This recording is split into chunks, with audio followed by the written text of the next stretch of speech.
Hello and welcome. My name is Lukas, also known as Professor Lukas, and this video will assist you in learning how to write concise but complete summaries with ideas drawn from Chapter 6, Reading, in the textbook I wrote, College Composition and Reading, Information and Strategies. Portions of this video were taken from my video for that chapter. Both that video and the textbook are linked in the description below. In this video, you'll learn how to analyze the original source, how to decide what to include in your summary and what to leave out, and you'll get to see examples of both good and bad summaries. First, we'll take a look at an essential skill for summarization, being able to identify and distinguish the main ideas from secondary ideas and details. Let's get started. One of the most important skills in summarization is being able to identify the main idea, which consists of the topic or subject, plus the argument or perspective being advanced. If that definition sounds familiar, it should, as it is both what a thesis statement for an essay is, as well as what a topic sentence is for a paragraph. However, not all writing you encounter comes equipped with clear and direct thesis statements and topic sentences, as you've likely already noticed if you're doing the reading responses I assign.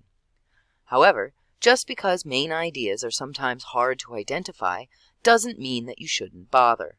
On the contrary, there are several reasons why it's important and useful to identify main ideas.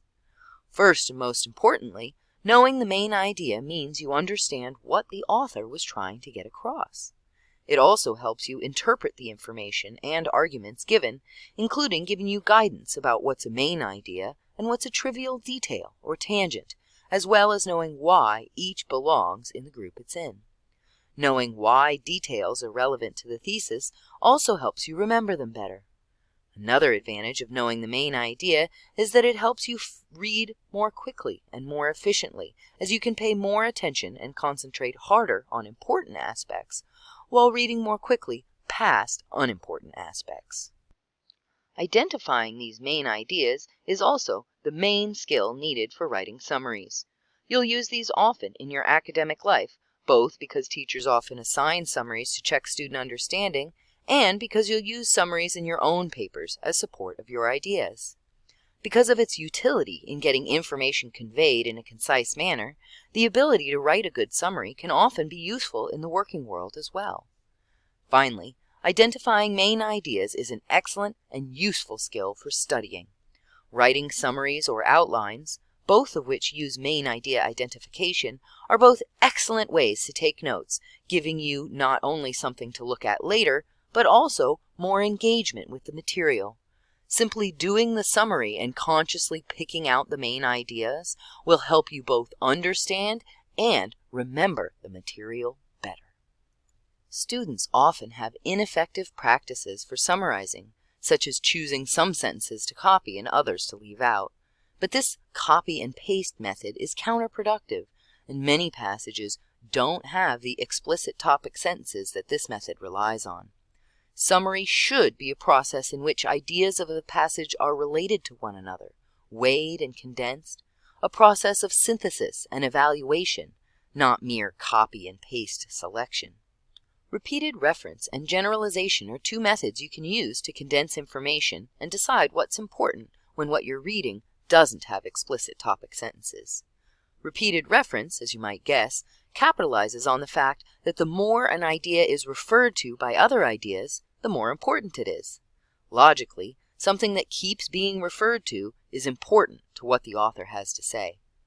However, it's important to remember that only rarely will the author use the exact same words or phrases to refer to an idea. Just like you, they try and avoid sounding repetitive while maintaining the focus on the important aspects. So it is useful to be on the lookout for the idea being repeated, rather than looking for the exact words to be repeated. Look for synonyms and other references. Repeated references are helpful and relatively easy to find, cues to importance, because they're part of the surface structure of the text. However, often the gist is not part of the surface structure, but must be created or deduced by the reader, which is where the technique of generalization comes in.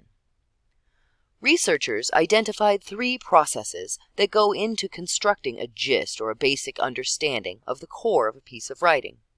First is deletion, which is leaving out or deleting specific details, unless they're necessary for understanding.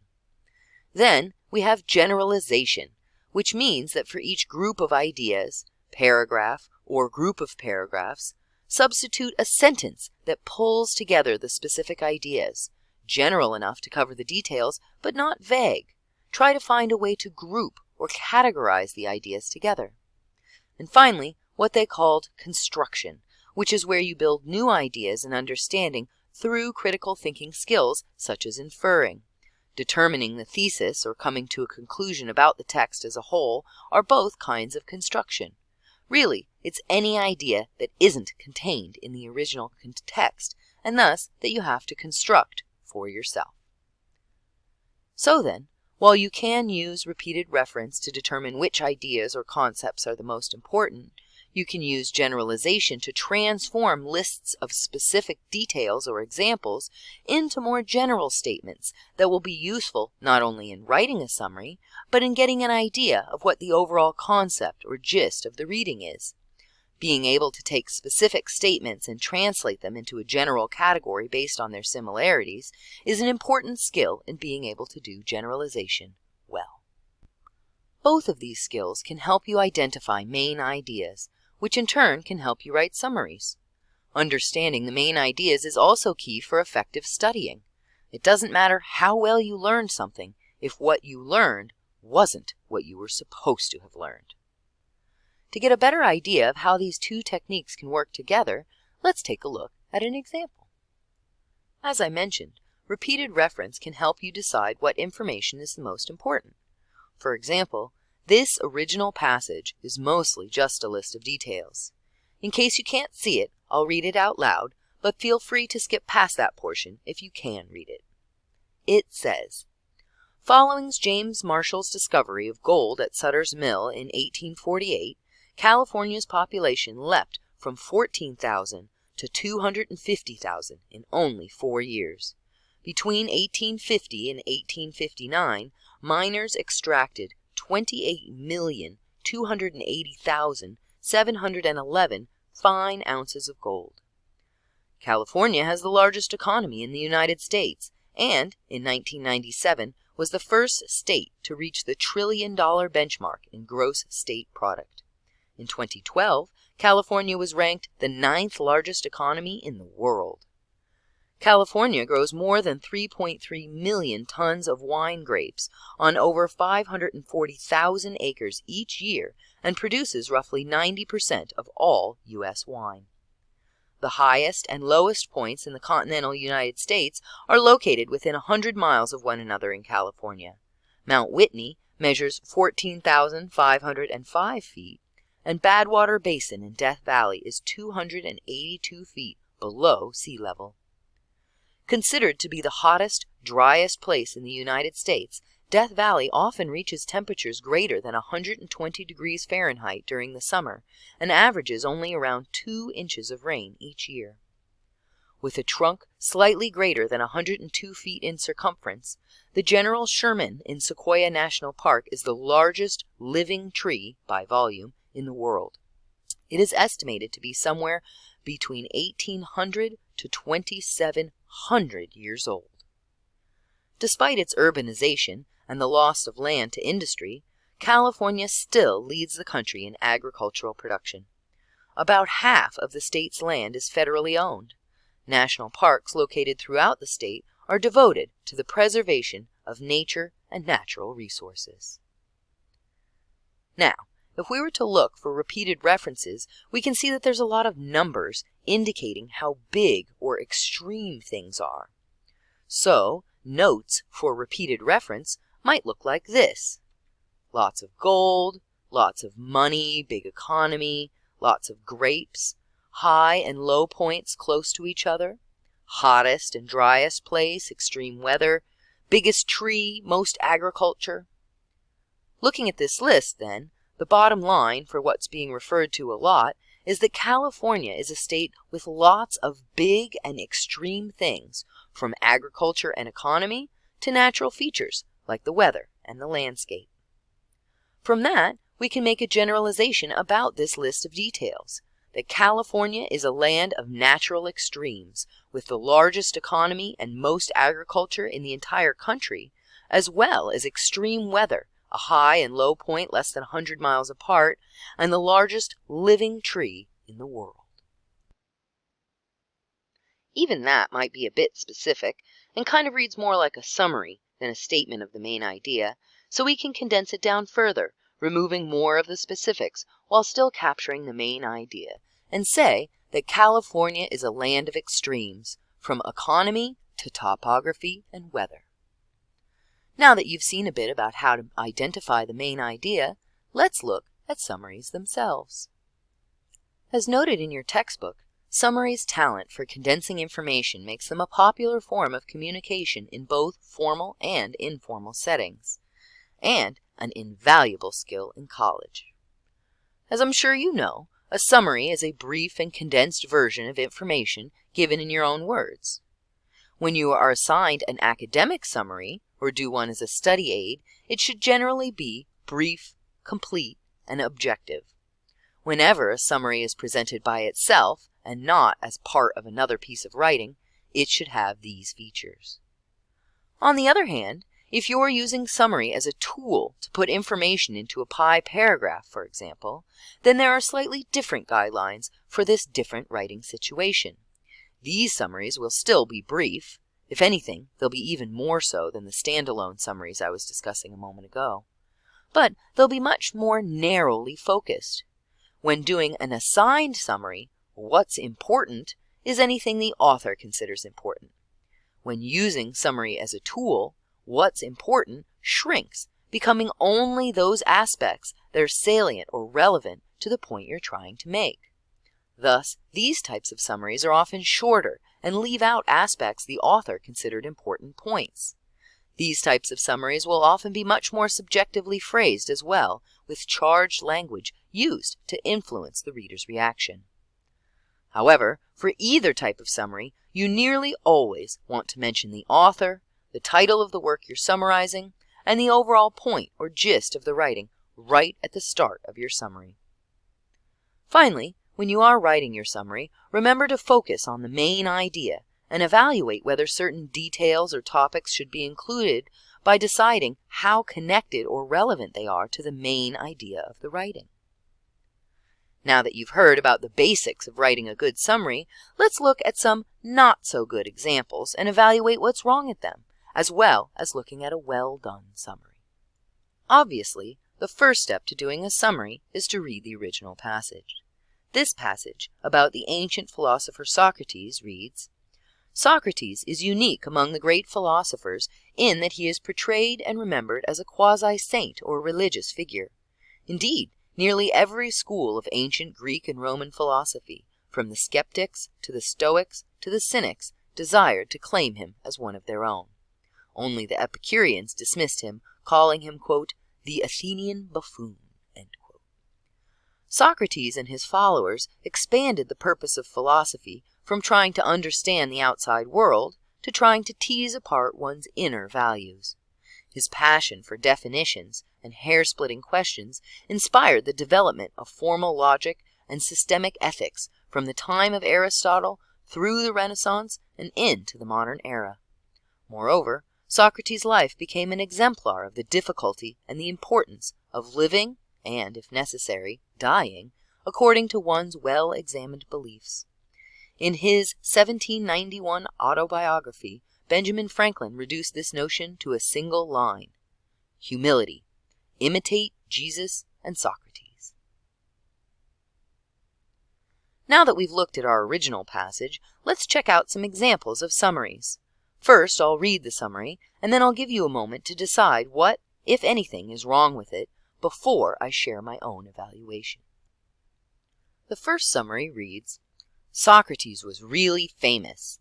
Everyone wanted him to join them. The passage talks about how he changed philosophy, and even Benjamin Franklin talked about him." What, if anything, is wrong with this summary? This summary is problematic. it is too vague and non-specific, so much so that it misses the point. In addition, oversimplification also leads to some inaccurate information.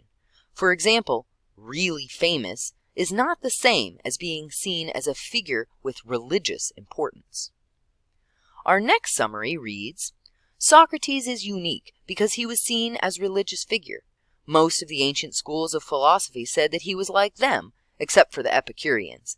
They didn't like him and even called him a buffoon. Socrates and the people who came after him changed philosophy from only being about understanding the outside world to also being about examining your own inner values. Socrates' love of questioning and definitions shaped philosophy from the time of Aristotle all the way to the present. His life also showed how sometimes you have to die for what you believe in. Benjamin Franklin says that to have humility, Jesus and Socrates are the people to emulate. What, if anything, is wrong with this summary? This one is too specific, gives all the details instead of just the important ones, and is more like a paraphrase than a summary. Every sentence has a corresponding sentence, and all the details are included rather than the author being selective. Let's look at a few more example summaries. The next summary reads, Socrates was seen as almost a saint, which was different than other philosophers who mostly were not liked at the time and were seen as lazy, untrustworthy tricksters. Socrates changed the direction of philosophy, since before that it was all about understanding the outside world. For example, Pythagoras tried to use numbers and math to understand how the cosmos and nature worked, and Hippocrates studied the human body to see how it worked in order to support health and practice effective medicine. On the other hand, Socrates was all about questioning people to get them to figure things out for themselves, and most of his discussions were about qualities such as loyalty or abstractions like virtue. This focus on questioning and defining things inspired the development of formal logic and systemic ethics from the time of Aristotle through the Renaissance and into the modern era. In addition, Socrates was an example of how important it is to live by your values and beliefs, and also how difficult it can be, since his led directly to allowing himself to be killed. Even Ben Franklin, an American born 2 millennia after Socrates' death, said that the best way to be humble is to imitate Jesus and Socrates. What, if anything, is wrong with this summary? This one gives their own examples and information not found in the text. If the example is not given in the source, then you cannot use it in the summary.